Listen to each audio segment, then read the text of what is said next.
So next अब chapter number 4 है carbon and it's compounds. तो कार्बन क्या है, ये एक नन मेटल है। इसका एटॉमिक नंबर होता है 6, इस वजह से इसमें 6 इलेक्ट्रॉन होता है, 6 प्रोटॉन होता है और 6 न्यूट्रॉन भी होता है। इलेक्ट्रॉनिक कॉन्फ़िगरेशन करेंगे तो 2 और 4 कर देंगे, इलेक्ट्रॉनिक कॉन्फ़िगरेशन हो जाएगा। इसका आउटर मोस्ट शेल में 4 इलेक्ट्रॉन होता है और जिनमें 4 इलेक्ट्रॉन होगा उसको हम टेट्रावैलेंट कहते हैं। तो कार्बन टेट्रावैलेंट होता है। कार्बन क्यों इंपॉर्टेंट है, इसके लिए स्पेशल चैप्टर क्यों दिया हुआ है, तो जितने भी लिविंग ऑर्गेनिम्स हैं सभी में लगभग जो कार्बन होता है वो प्रेजेंट होता है, जैसे एक मेन एलिमेंट है। ऑलमोस्ट सभी फ्यूल्स में भी प्रेजेंट रहता है, प्लास्टिक में भी कार्बन प्रेजेंट रहता है, कुछ अदर ऑर्गेनिक सब्सटेंसेस जैसे carbohydrate, fat, protein, alcohol, glucose, vinegars, इन सब में भी कार्बन प्रेजेंट होते हैं। The percentage of carbon present in earth crust in the form of mineral, percentage जो है कार्बन का हमारे अर्थ क्रस्ट में मिनरल्स के फॉर्म में 0.02% है, वहीं एटमॉस्फेयर में CO2 के फॉर्म में 0.03% है। और कार्बन हमेशा एक कोवैलेंट बॉन्ड बनाता है। कोवैलेंट बॉन्ड क्या होता है, तो कोवैलेंट बॉन्ड्स होता है इलेक्ट्रॉन्स के शेयर्ड होने से। जब दो एटम के बीच में इलेक्ट्रॉन शेयर होता है तो कोवैलेंट बॉन्ड बनता है। इससे पहले वाले चैप्टर में भी अभी हमने आप लोगों को बताया था। अब बॉन्ड के बारे में यहाँ पे देख लो, दो तरह का बॉन्ड होता है, एक आयोनिक बॉन्ड है, दूसरा कोवैलेंट बॉन्ड। आयोनिक बॉन्ड में क्या होता है कि इलेक्ट्रॉन का ट्रांसफर होता है, वहीं कोवैलेंट बॉन्ड में जो इलेक्ट्रॉन होते हैं उनके शेयरिंग होते हैं। जो आयोनिक बॉन्ड बनते हैं वो मेटल और नन मेटल के बीच में बनता है, कोवैलेंट बॉन्ड दो नन मेटल के बीच में होता है। इसका एग्जांपल NaCl है, इसका एग्जांपल हाइड्रोजन हो गया। टाइप्स अगर हम कोवैलेंट बॉन्ड की बात करें तो 3 टाइप का होता है। सो सिंगल कोवैलेंट बॉन्ड जो कि हाइड्रोजन में देखा जाता है, डबल कोवैलेंट बॉन्ड जो कि ये ऑक्सीजन में देख लो, या डबल कोवैलेंट बॉन्ड बना हुआ है, एंड थर्ड टाइप होता है ट्रिपल कोवैलेंट बॉन्ड जो कि नाइट्रोजन में होता है। इस तरह से आप डायग्राम भी बना सकते हैं। फिजिकल प्रॉपर्टीज कोवैलेंट बॉन्ड का क्या है, तो covalent bonds have low melting and boiling point. Covalent bond covalent compounds के जो मेल्टिंग और बॉइलिंग पॉइंट्स होते हैं वो लो होते हैं, as they have weak intermolecular forces. तो इसमें वीक इंटरमॉलिकुलर फोर्सेज भी लगते हैं। They are generally poor conductor of electricity, ये generally poor conductor of electricity होते हैं, as electrons are shared between atoms and no charged particles are formed, और कोई भी चार्ज पार्टिकल फॉर्म्स नहीं होगा। नेक्स्ट आगे पढ़ना है हमें वर्सेटाइल नेचर ऑफ कार्बन के बारे में, जिसमें सबसे पहले टेट्रा कोवैलेंसी के बारे में पढ़ेंगे, जो कि ऊपर में हमने आप लोग बता दिया है कि टेट्रा कोवैलेंट क्या होता है, जिसकी वैलेंसी 4 होती है। तो कार्बन की वैलेंसी 4 होती है, इसलिए टेट्रा कोवैलेंट होता है। कार्बन ना ही 4 इलेक्ट्रॉन डोनेट कर सकता है और ना ही एक्सेप्ट कर सकता है। क्यों, तो रीजन यहाँ पे हमने लिख दिए हैं, ये इंपॉर्टेंट नहीं है, इसको स्किप कर रहे हैं। जो एग्जामिनेशन पॉइंट ऑफ व्यू से इंपॉर्टेंट होगा वो हम आगे आप लोग करवाते रहेंगे। अगला है कैटेनेशन, तो ये भी कार्बन का ही एक प्रॉपर्टी है। इसमें क्या होता है कि डायरेक्ट बॉन्डिंग होता है एटम्स और सेम टाइप के एलिमेंट्स के बीच में, जो कि ये चेन ब्रांचेस या रिन स्ट्रक्चर में होता है। जैसे यहाँ पे देख लो, कार्बन कार्बन के बीच में ये स्टेट में मतलब लीनियर चेन के फॉर्म में हुआ, ये ब्रांच चेन में हुआ, ये रिंग के फॉर्म में इस तरह से हुआ। नेक्स्ट है पॉलीमराइजेशन, जो कि ये भी कार्बन कंपाउंड का एक प्रॉपर्टी है। तो इसमें क्या होता है, बहुत सारे मोनोमर्स मिलके ना पॉलीमर फॉर्म करते हैं, मतलब बहुत सारे मोनोमर्स मिल के एक पॉलीमर कंपाउंड जो होता है फॉर्म होता है। जैसे आप देख लो यहाँ बहुत सारे इथीन मिलके पॉलीथीन मिल गया, तो बहुत सारे मोनोमर्स मिलके एक देखो यहाँ पॉलीमर्स बना ना। अगला है आइसोमेरिज्म, तो आइसो का मतलब होता है सेम और मर का मतलब मॉलिक्यूल्स, मतलब ऐसा कंपाउंड जिसका सेम मॉलिक्यूलर फॉर्मूला हो बट डिफरेंट स्ट्रक्चर्स हो। मॉलिक्यूलर फॉर्मूला सेम होगा बट उसका स्ट्रक्चर डिफरेंट होगा, तो दैट इज कॉल्ड आइसोमेरिज्म। ठीक है, जैसे पेंटेन का देख लो, यहाँ पे पेंटेन को 3 तरीके से बनाया गया है। फॉर्मूला तो पेंटेन का सेम ही रहता है, बट हम पेंटेन को यहाँ पे 3 तरीके से बना सकते हैं, एन पेंटेन, आइसोपेंटेन और यहाँ पे न्यू पेंटेन। तो कैसे ये बन रहा है, इसका स्ट्रक्चर भी जरूर याद कर लेना, एग्जामिनेशन में आता है, देख लेना ये इसका स्ट्रक्चर को। अब नेक्स्ट आगे हमें पढ़ना है एलोट्रॉप्स ऑफ कार्बन के बारे में। दिया गया है different form of elements, elements के डिफरेंट डिफरेंट फॉर्म होते हैं। इसकी फिजिकल प्रॉपर्टी, डिफरेंट एलिमेंट्स के डिफरेंट फिजिकल प्रॉपर्टीज हो और उसका अगर केमिकल प्रॉपर्टी सेम हो, डिफरेंट फिजिकल प्रॉपर्टीज हो बट केमिकल प्रॉपर्टी सिमिलर हो, तो इसी को हम एलोट्रॉप्स ऑफ कार्बन कहते हैं। यह 3 प्रकार का होता है, डायमंड, ग्रेफाइट और फुलरीन। ठीक है, डायमंड का स्ट्रक्चर यहाँ पे देख लो, डायमंड क्या होता है, हार्ड होता है नेचर में, इसकी हाई मेल्टिंग पॉइंट होती है, लाइट के प्रेजेंस में चमकता है, बट ये बैड कंडक्टर ऑफ इलेक्ट्रिसिटी होती है। इसका कॉमनली यूज़ किया जाता है ज्वेलरी बनाने में, साथ ही जो कांच की चीज़ें होती है ना उसको कटिंग करने में भी इसका इस्तेमाल किया जाता है डायमंड का। ग्रेफाइट क्या है, इसका स्ट्रक्चर भी यहाँ पे आप देख लो, ये भी अच्छा कंडक्टर होता है, good conductor of heat and electricity होता है। Each carbon atom is bonded with other 3 carbon atoms in order to form, ये हेक्सागोनल रिंग की तरह ये फॉर्म करते हैं। Graphite is made from weak van der Waals forces, जो ग्रेफाइट होता है वो वीक वैंडर वॉल फोर्सेज से बना होता है और इसका इस्तेमाल किया जाता है लुब्रिकेंट के रूप में मशीन पार्ट्स में। ठीक है। साथ ही लेड पेंसिल्स में भी ग्रेफाइट का यूज़ किया जाता है। नेक्स्ट अगला है फ्लोरीन। तो ये एक हॉलो केज है, एक स्फीयर के टाइप में हॉलो केज होता है जो कि हेक्सागोनल रिंग की तरह होता है। कहीं कहीं आपको पेंटागोनल तो कहीं कहीं हेप्टागोनल के फॉर्म में भी देखने को मिलेगा। अगला है टाइप्स ऑफ कंपाउंड्स। जैसे इसमें पहला आपका है कार्बन कंपाउंड्स।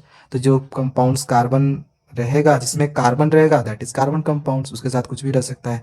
ऑर्गेनिक कंपाउंड्स क्या होता है, तो compounds containing carbon and hydrogen, मतलब ऐसे कंपाउंड जो कार्बन और हाइड्रोजन रहे तो वो हो गया ऑर्गेनिक कंपाउंड। हाइड्रोकार्बन क्या होता है, तो जिसमें कार्बन और हाइड्रोजन ही सिर्फ रहे, इसके सिवा कोई दूसरा नहीं रहे, कार्बन और हाइड्रोजन ही सिर्फ रहेगा, तो उसको कहेंगे हम हाइड्रोकार्बन।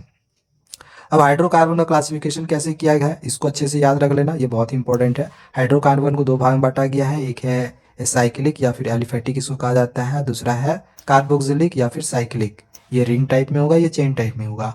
अब जो साइक्लिक होता है इसके तीन भाग में बांटे गए हैं इसको, एल्केन, एल्कीन और एल्काइन। अब इसका देख लो स्ट्रक्चर, एल्केन में सिंगल बॉन्ड होता है, एल्कीन में डबल बॉन्ड होता है और एल्काइन में ट्रिपल बॉन्ड होता है। जो एल्केन होता है वो सेचुरेटेड होता है, एल्कीन और एल्काइन अनसेचुरेटेड होता है, आगे हम बताएंगे आपको। वहीं जो कार्बोक्सिलिक या फिर साइक्लिक होता है, ये दो टाइप का होता है, एक एलिसाइक्लिक और दूसरा एरोमेटिक। एरोमेटिक में आपको एक ही याद रखना है जो कि है बेंजीन का स्ट्रक्चर। यहाँ पे देख लो बेंजीन का स्ट्रक्चर किस प्रकार से देख लेना। वहीं एलिसाइक्लिक भी तीन तरह का होता है, साइक्लो एल्केन, साइक्लो एल्कीन और साइक्लो एल्काइंस। ठीक है, यहाँ पे एल्केन हो गया, एल्काइंस होगा, इसको सुधार लेना। आगे इसमें हम आगे आपको इसके बारे में बताएंगे।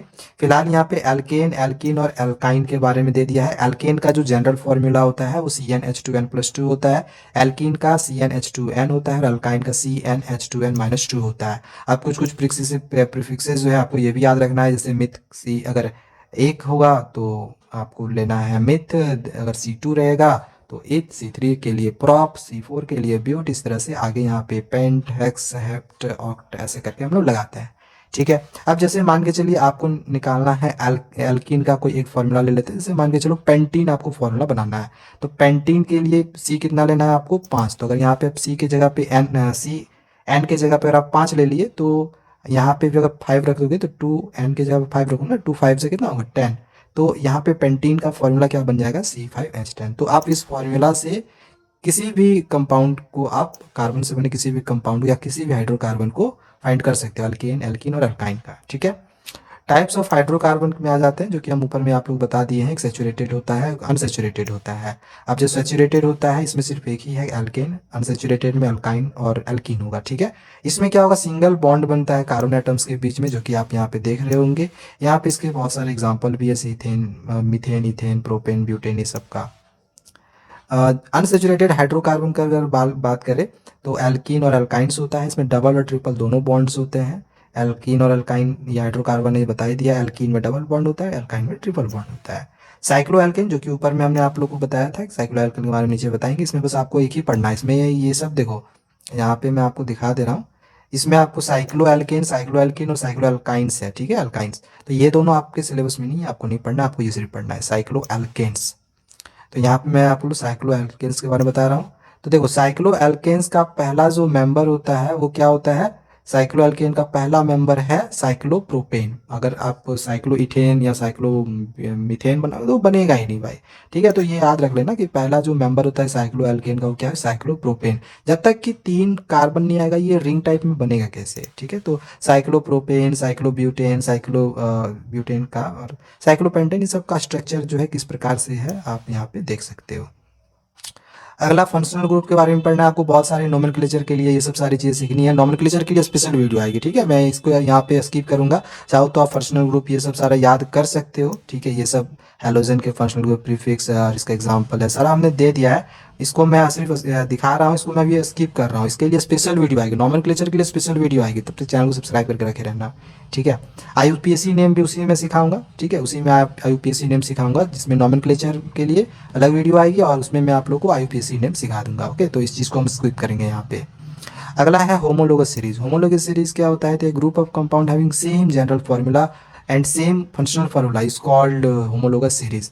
मतलब वैसे कार्बन के कंपाउंड्स जिसके सेम जनरल फार्मूला भी हो और सेम फंक्शनल ग्रुप हो, तो उसी को हम होमोलोगस सीरीज कहते हैं। Any two homologous series different, जो मतलब कोई भी दो होमोलोगस सीरीज का जो डिफरेंस होता है वो CH2 का होता है, ठीक है। जैसे आप एल्केन एल्केन का कोई भी ले लो, एल जैसे मीथेन, इथेन, प्रोपेन, ब्यूटेन, अब लगातार दो का अगर लोगे ना डिफरेंस तो आपको CH2 का ही देखने को मिलेगा, ठीक है। आगे है लुईस डॉट स्ट्रक्चर, तो इसके लिए भी स्पेशल वीडियो आएगी। लुईस डॉट स्ट्रक्चर भी सिखाने के लिए मैं आपको वाला दूसरा अलग से वीडियो बना के दूंगा। नोमेनक्लेचर है लुईस डॉट स्ट्रक्चर, इसके लिए स्पेशल वीडियो आएगी। अगला है chemical properties of carbon compounds, तो कुछ प्रॉपर्टीज आपको याद रखने हैं, कुछ कुछ रिएक्शंस है। जैसे पहला है कॉम्बशन रिएक्शन। कॉम्बशन रिएक्शन क्या होता है, तो केमिकल रिएक्शन जैसे heat and light are given out, अगर हीट और लाइट गिवन आउट बाहर निकलता है तो उसको हम कॉम्बशन रिएक्शन कहते हैं। अब इसमें तीन तरह के रिएक्शन आपको याद कर लेना, एक कम्बशन ऑफ कार्बन, एक कम्बशन ऑफ हाइड्रोकार्बन और एक अल्कोहल। इसमें देखो हीट और लाइट बाहर निकल रहा है ना, that is called combustion reaction. दूसरा है ऑक्सीडेशन रिएक्शन, मुझे नहीं लग रहा है कि ये बताने की ज़रूरत है, बाकी ये वाला रिएक्शन थोड़ा सा याद कर लेना, कोई क्वेश्चन आता है। जो अल्कोहल होता है उसको हम हीट करते हैं अल्कलाइन पोटेशियम परमैंगनेट की प्रेजेंस में, तो एसिडिफाइड पोटेशियम डाइक्रोमेट जो होता है इस ये भी होगा, सॉरी ये भी मतलब आपका जो होता है वो प्रेजेंस रहता है, तो हमें इथेनोइक एसिड मिलता है। ये इथेनोइक एसिड कैसे बनता है उसका रिएक्शन है, अगर एग्जामिनेशन में आ जाए तो ये आप यहाँ पे ये वाला रिएक्शन लिख सकते हो। अगला है एडिशन रिएक्शन, जिसको हम हाइड्रोजनेशन भी कहते हैं। इसका मतलब ये होता है हाइड्रोजन ऐड करना, ठीक है। ये अनसेचुरेटेड हाइड्रोकार्बन हो गया, ये सेचुरेटेड हाइड्रोकार्बन है, ठीक है, तो इसको ध्यान में रखना।